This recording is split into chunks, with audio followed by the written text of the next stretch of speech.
के प्रिय प्रशिक्षार्थियों, आशा करते हैं कि आप लोग कोरोना काल की संकट की घड़ी में सुरक्षित होंगे। आज से हम लोग सेकेंड ईयर का सिलेबस डिस्कस करने वाले हैं, जिसमें आपका पहला चैप्टर है घर्षण। तो सेकेंड ईयर की क्लासेस आज से प्रॉपर मैं वीडियो बना करके डालना शुरू कर दूंगा। तो आप लोग मेरे चैनल के साथ बने रहिए, और अगर चैनल आप लोगों को अच्छा लगता है तो इसे लाइक करिए और सब्सक्राइब भी करिए, साथ ही साथ शेयर भी करिए, ताकि मैक्सिमम से मैक्सिमम लोगों तक यह वीडियो पहुँच जाए। ठीक है, आइए स्टार्ट करते हैं। तो सेकेंड ईयर के सिलेबस में सबसे पहला जो चैप्टर है वो है घर्षण। तो घर्षण पहले होता क्या है इसके बारे में हम लोग समझ लें। घर्षण क्या होता है कि जब कोई गति होती है अथवा गति होने की संभावना होती है, तो वहाँ क्या होता है, संपर्क तल पे हमेशा क्या होता है, संपर्क तल पे एक जो है विरोधी बल उपजता है, जिसे हम लोग घर्षण बल कहते हैं। यहाँ पर मैंने परिभाषा पहले से ही लिख रखा है, क्योंकि अगर मैं आप लोग बोलने के साथ लिखूंगा तो वीडियो काफ़ी लंबी बन जाती है। तो क्या है घर्षण, क्या है कि जब कोई पिंड किसी दूसरे पिंड पर फिसलता अथवा लुढ़कता है, अथवा फिसलने अथवा लुढ़कने का प्रयास करता है। यह कोई जरूरी नहीं कि फिसल रहा है और लुढ़क रहा है तभी जो है घर्षण बल उपजेगा। लुढ़कने का प्रयास कर रहा है या फिसलने का प्रयास कर रहा है, तो उस कंडीशन में भी क्या होता है, तो उसके गति के विपरीत दिशा में एक बल लगता है। ठीक है, और यह बल कैसा होता है, यह जो बल लगेगा यह एक स्पर्श रेखीय बल होगा। ध्यान दीजिएगा, स्पर्श रेखीय बल लगता है। ठीक है, तो एक बल लगता है जिसे घर्षण अथवा घर्षण बल कहते हैं। अर्थात यह बल कैसा होगा, हमेशा गति के विपरीत दिशा में होगा, अर्थात गति का क्या करेगा, विरोध करेगा। ठीक है, तो घर्षण बल क्या होता है, जब कोई पिंड किसी दूसरे पिंड पर फिसलता अथवा लुढ़कता है, अथवा फिसलने अथवा लुढ़कने का प्रयास करता है, तो उसके गति के विपरीत दिशा में एक बल लगता है, जिसे हम लोग क्या कहते हैं, घर्षण अथवा घर्षण बल कहते हैं। अब घर्षण बल को ज्ञात करने के लिए दो स्थितियां बनती हैं। ठीक है, तो घर्षण हम लोग दो कंडीशन में ज्ञात कर सकते हैं। पहला कंडीशन क्या है, पहला कंडीशन है सर्पी घर्षण। ठीक है, सर्पी घर्षण, इसको हम लोग स्लाइडिंग फ्रिक्शन बोलेंगे। सर्पी घर्षण होता है। और दूसरा क्या होगा, दूसरा होता है लुंठन घर्षण, जिसे हम लोग रोलिंग फ्रिक्शन कहेंगे।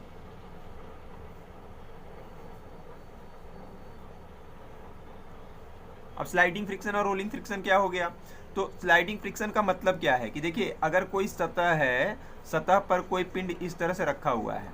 ठीक है, मान लीजिए कि एक जो है घनाभाकार, ठीक है ना, क्यूबॉइड फॉर्म का एक जो है पिंड रखा हुआ है।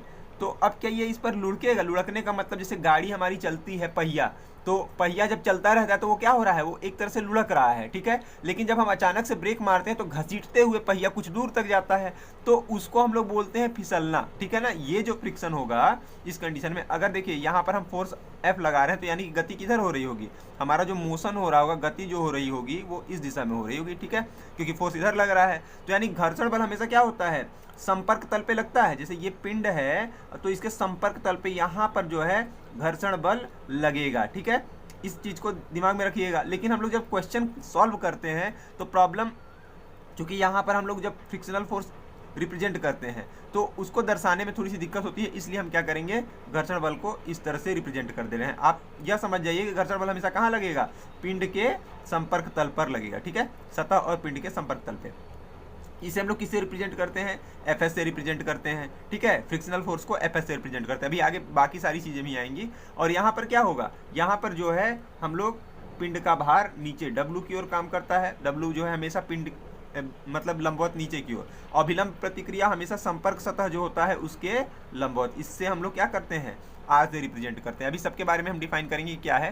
तो ये सर्पी घर्षण की कंडीशन हो गई। लेकिन अगर कोई पिंड क्या हो रहा है, इस पर लुढ़क रहा है, जैसे कि कोई अगर जैसे राउंड शेप का जो है अगर कोई पिंड है तो क्या करेगा, इसका मोशन कुछ इस तरह से होगा, तो यहाँ पर भी एक घर्षण बल लगेगा। ठीक है ना, जो इसके गति का क्या करेगा, विरोध करेगा। तभी तो अगर मान लीजिए कि अगर घर्षण बल ना होता तो साइकिल जो चलाते हैं लोग, एक पैडल मार देते और काफी दूर तक चला जाता। ठीक है, लेकिन ऐसी स्थिति में क्या होगा कि घर्षण बल लगता है संपर्क सतह पर, तभी साइकिल आगे चल करके कुछ दूर तक एक पेंडल मारने के बाद वो रुक जाती है, ठीक है ना। तो ये स्थिति है घर्षण की। तो घर्षण ज्ञात करने के लिए दो कंडीशन होती है, एक सर्पी घर्षण होता है और एक लुंठन घर्षण होता है। इसमें भी वही स्थिति होगी, जैसे कि अगर मान लीजिए गति इधर की ओर हो रही है तो फ्रिक्शनल फोर्स ही हमने बता दिया कि यहाँ पर इस साइड में लगेगा, अगर मोशन इधर की ओर हो रहा है, गति इधर की हो रही है, ठीक है। तो भार हमेशा कहाँ, W नीचे की ओर काम करेगा, और अभिलंब प्रतिक्रिया कहाँ काम करेगा, R जस्ट संपर्क सतह के लंबवत। तो फ्रिक्शनल फोर्स को हम यहाँ पर रिप्रेजेंट करें, लेकिन जब क्वेश्चन हम लोग सॉल्व करेंगे तो इसको कहाँ रिप्रेजेंट करेंगे, यहाँ पर, ठीक है, FS, ठीक है। तो यहाँ पर देखते हैं अपना नेक्स्ट टॉपिक क्या है आगे। तो आगे है घर्षण के लाभ तथा हानियाँ। तो देखिए घर्षण के लाभ के साथ साथ क्या है, हानि भी है।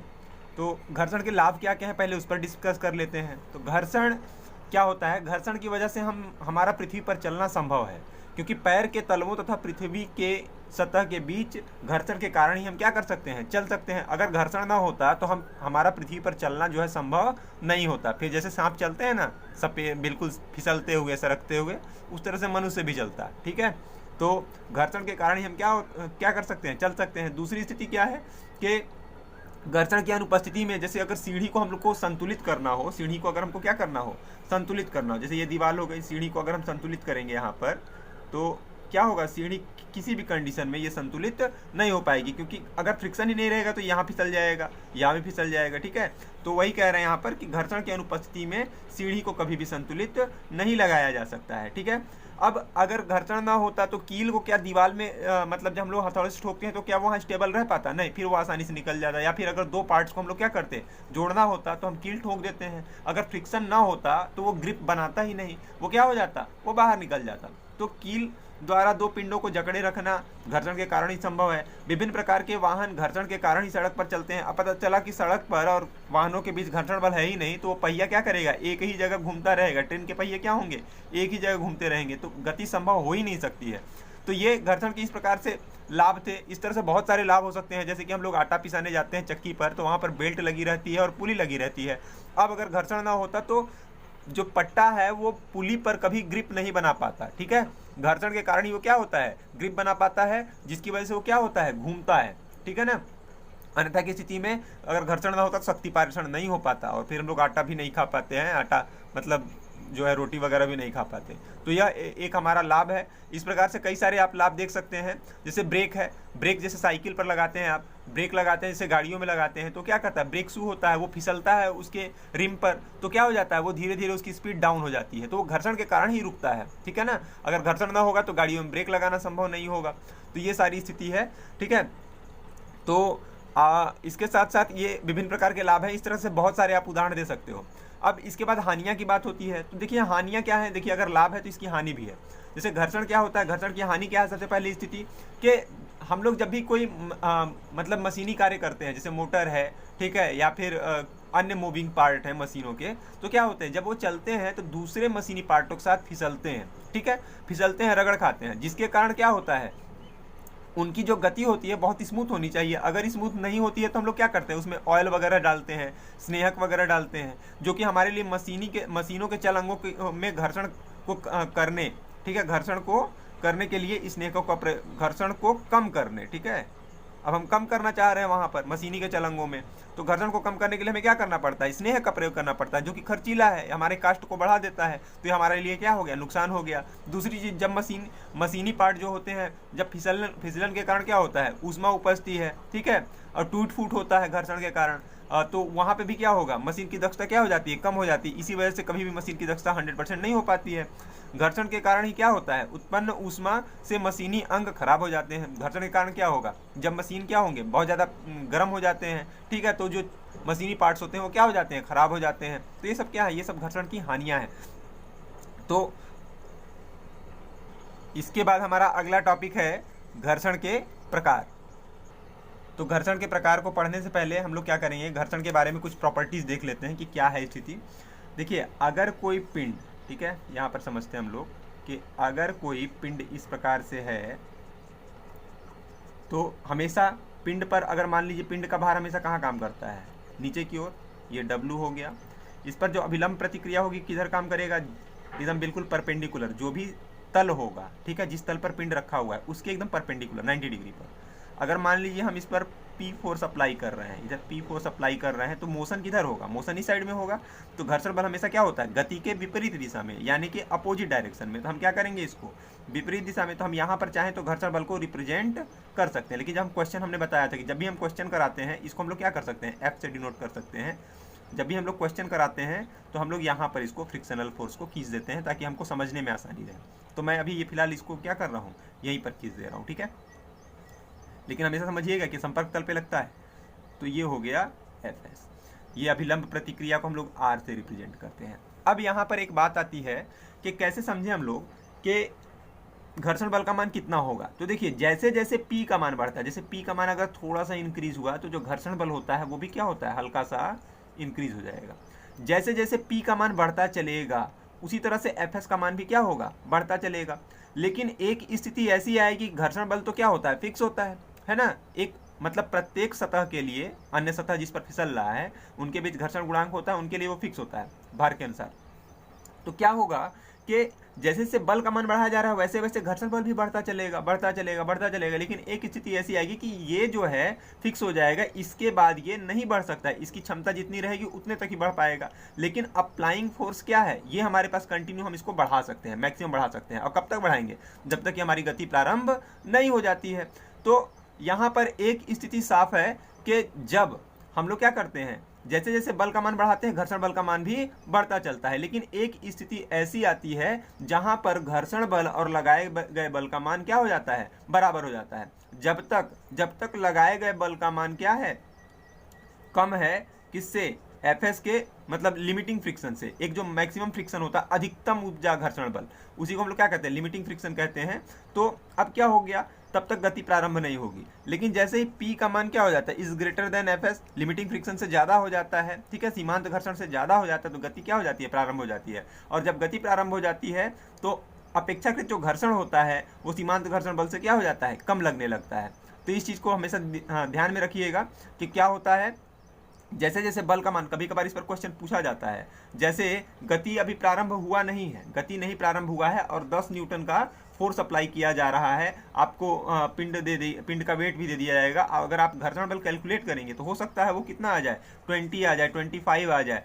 अभी इस तरह का मैं क्वेश्चन करा दूंगा, जब इस तरह के कंडीशन में घर्षण बल का मान कितना आ रहा है, 25 आ रहा है और गति प्रारंभ नहीं हुई है, 10 न्यूटन का फोर्स ही अप्लाई कर रहे हैं, तो उस समय घर्षण बल कितना हो जाएगा, उस समय घर्षण बल जो होगा लगाए गए बल के बराबर, अर्थात 10 न्यूटन ही होगा, इससे ज़्यादा नहीं होगा, ठीक है। क्योंकि जब जितना जैसे जैसे हम लोग बल का मान बढ़ाते चलते हैं वैसे वैसे घर्षण बल बढ़ता चलता है, ठीक है।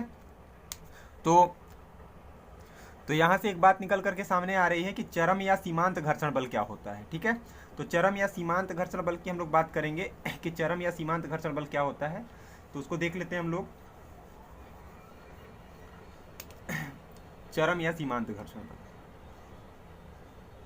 चरम या सीमांत घर्षण बल,